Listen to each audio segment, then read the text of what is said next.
Welcome back, sister. This content is for those engaged with radical feminist perspectives and critiques of mainstream gender narratives. If you're not open to radical feminist discourse, this video isn't for you, so feel free to tune out now. I'm Connie Riker, a writer and advocate for women's liberation from inequality and oppression. I challenge patriarchal systems that silence and exploit women, fighting for autonomy, safety, and respect. This isn't about division, it's about dismantling injustice and reclaiming our power to build a future where women thrive. Please like and subscribe if you appreciate this video, as it will help get the word out to those who need it. Thank you.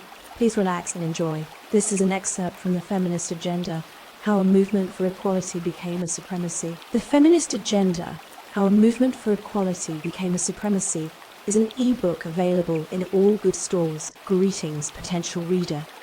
I want to share a personal journey with you, an unyielding quest that will either enthrall you or repel you, depending on who you are. This journey birthed the Feminist Agenda, How a Movement for Equality Became a Supremacy. Like you, I've witnessed and experienced the gradual shift of feminism from a movement championing equality to one that silently, insidiously seeks supremacy. I've watched as girls surpassed boys in education, as women claimed the corporate world, and as family dynamics morphed into something I barely recognize. I've seen the devastating impact on men and boys, their rights trampled, their voices silenced. I've seen the emergence of a generation of bitter, barren women who are the embodiment of the toxic feminism we're drowning in. This book isn't for the faint-hearted. It isn't for those who believe in the watered-down, sanitized version of feminism that mainstream media peddles. It is for those who dare to question, who dare to challenge the status quo.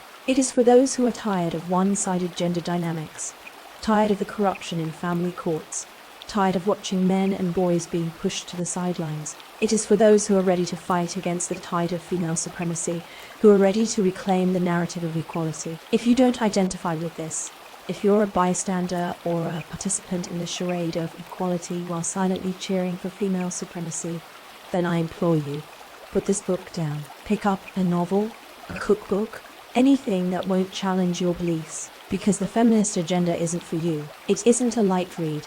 It isn't a pleasant journey. It is a call to action, a demand to see the world as it is, not as we wish it to be. For those brave enough to join me, prepare yourselves. The journey is long, the road is treacherous, but the truth is worth it, because at the end of this journey, you will understand the true impact of modern feminism, and you will be ready to fight for real gender equality. So, take a deep breath, and let's embark on this journey together. It's time to expose the Feminist Agenda for what it truly is. With the introduction completed, we are jumping to an extract from the book. Let's begin by acknowledging a simple, incontrovertible fact.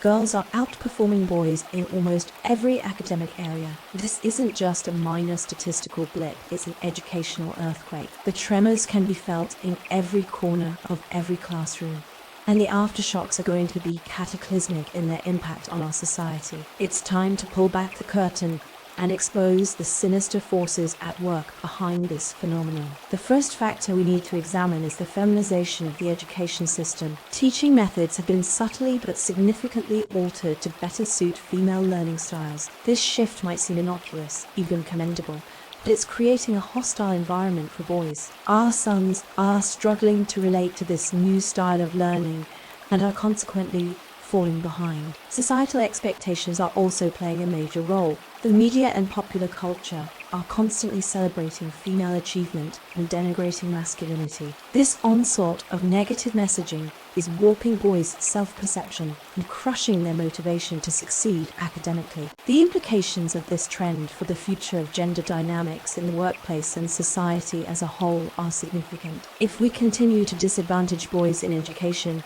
we will create a generation of men who are not prepared to compete with their female peers. The scales of power will shift further in favor of women, establishing a new era of female dominance. So, what can we do to halt this alarming trend? First, we need to acknowledge the problem. We need to stop pretending that the education system is a level playing field for all children, regardless of their gender. We need to advocate for changes in teaching methods that cater to the needs of all students, not just those who respond well to female-centric styles of learning. We need to challenge societal expectations that discourage boys from pursuing academic excellence. And, most importantly, we need to start valuing our sons as much as we value our daughters. In the end, it's the right moment to quit beating around the bush. Our education system is not serving our boys well, and if we don't act soon, we'll face an unpleasant result. We need to stand up for our sons and ask for an education system that doesn't favor girls. It's the right time to fight for a future where boys aren't treated as second-class citizens in the classroom.